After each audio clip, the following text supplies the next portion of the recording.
Hi, this is Kristin Giuliano. So you're thinking about adopting a Mastiff. I'd like to give you some information today so that you can make sure you're making the right decision for your family and for the puppy.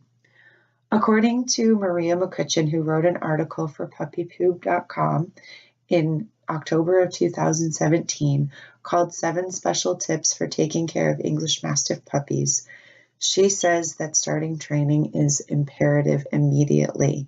As soon as you get your puppy home, start doing the crate training, start doing the leash training, take the puppy out for walks, make sure they get some exposure to other animals, other dogs, and people. This way they get used to these things and they aren't startled and they aren't nervous when they encounter these things as they get older.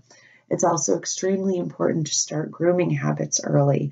You want to start wiping the wrinkles, wiping the insides of the ears, doing any bathing, nail trimming, starting at a young age.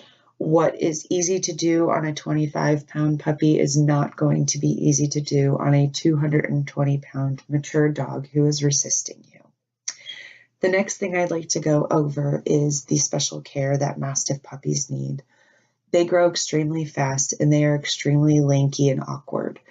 You have to take care that they don't jump because first and foremost, you don't want them to hurt you or a child, and you also don't want them to jump down from somewhere and get hurt.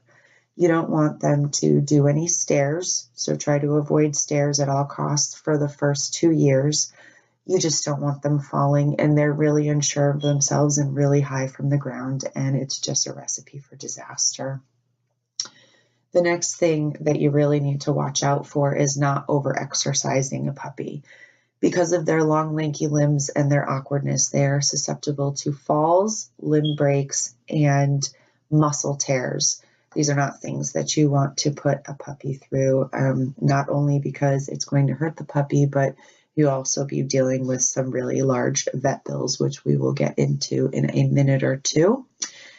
The next thing I'd like to go over is training your Mastiff puppy. We said go ahead and start as soon as possible, but what needs to be avoided is any hitting or yelling.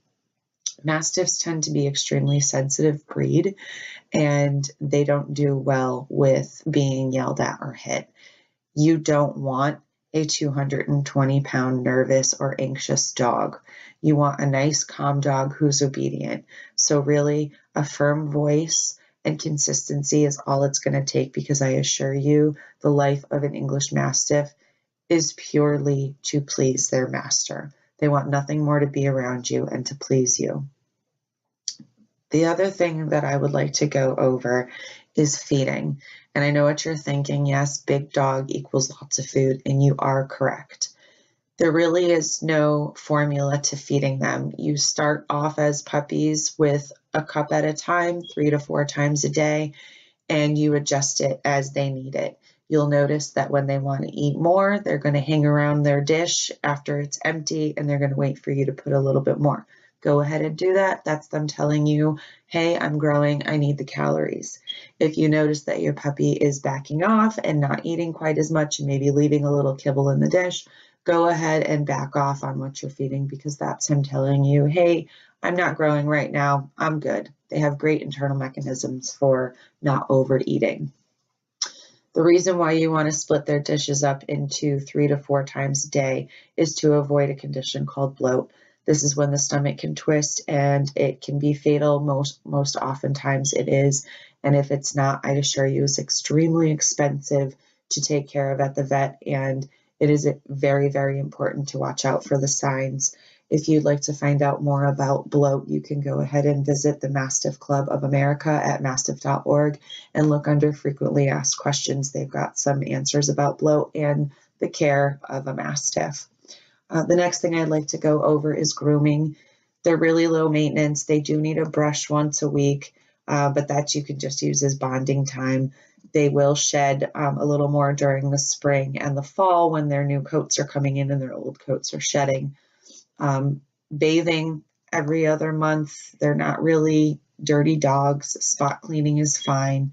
And if you start doing these things when they're puppies, giving them a little wipe down really isn't going to be a big deal. And actually, they tend to really like it because it's just another excuse to be close to their humans, which is one of my favorite things about dogs. The next thing that I want to go over is the water. These dogs drink a lot. I'm talking about 1.5 gallons per day. The best thing that you can do for yourself is either train your dog to drink out of the bathroom sink, which yes, they can do because they definitely have the height, or keep their water outside. I'm telling you, the drool can be this long. You don't want to deal with that because then they shake their head and this long drool gets splattered all over your house. So do yourself a favor. Sink train them or train them to go outside and keep the water outside and keep a towel handy. You'll thank me later. The only other thing that I want to go through, and it's the most daunting part of all of this, is the cost. Yes, owning a dog is expensive. Mastiffs are a little bit more expensive because of the size. Overnight vets, if you ever have an emergency, the vet's going to charge by the size.